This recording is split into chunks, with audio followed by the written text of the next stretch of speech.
Greetings, boils and ghouls. Gather round while I spin a yarn that'll chill you to the bone. It's about a creepy old house outside Hollow Creek, a town with a secret darker than a vampire's lipstick. They say it's haunted by the ghost of Elias Greaves, a mask maker with a twisted sense of humour.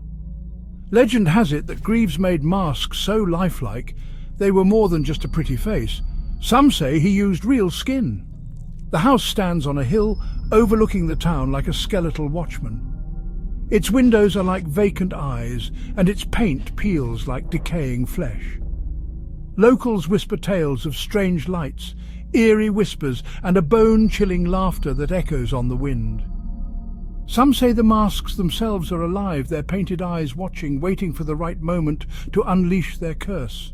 But the most disturbing part of the legend, the story of the Halloween party in 1974, where Greaves and his guests vanished without a trace.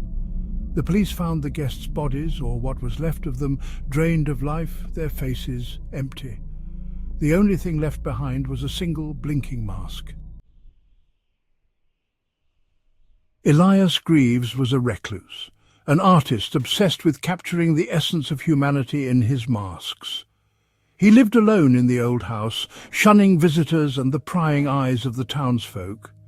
They called him a madman, a sorcerer, a monster. Maybe he was all three. His workshop was a place of both wonder and terror. It was filled with masks of every shape and size, from beautiful to grotesque, each one eerily lifelike. He used real human hair, teeth, and some swear, even skin, to make his creations. Some say he made a deal with the devil himself, trading souls for the secret to eternal life, trapped within the masks. People whispered about his obsession with capturing the essence of the human soul in his masks. They said he could steal your very identity with a touch of his twisted creations. He'd watch people, studying their faces, their expressions, searching for the perfect moment to capture their true selves.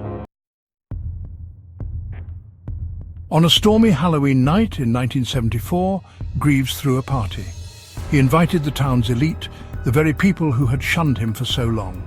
They came, dressed in their finest attire, their faces hidden behind Greaves' creations. The party was a macabre masquerade ball. Guests danced and drank, unaware of the darkness that lurked beneath the surface.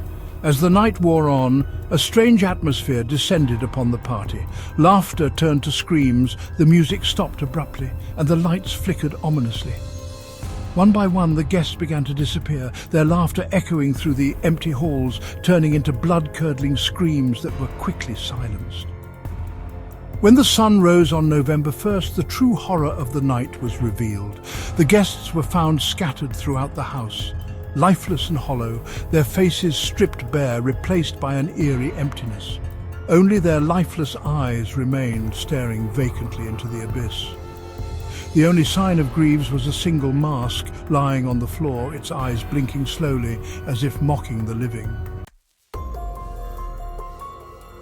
50 years later, the legend of Elias Greaves and his haunted house still cast a long shadow over Hollow Creek. The house stood on the hill, a decaying monument to the horrors of that fateful night. Every Halloween, thrill-seekers and skeptics alike flocked to the house, eager to tempt fate and experience the legend firsthand. This year was no different. A group of college students, armed with flashlights and cameras, decided to spend their Halloween night exploring the infamous house. They were a mix of believers and skeptics, but all were drawn to the thrill of the unknown. There was Jake, the jock trying to impress his date, Melissa, the queen bee of the group. Ashley, the quiet one, was there for the spooky history, while Chris, the class clown, was there to capture it all on camera. They laughed and joked as they approached the house, their voices echoing in the stillness of the night. They didn't believe the stories, of course.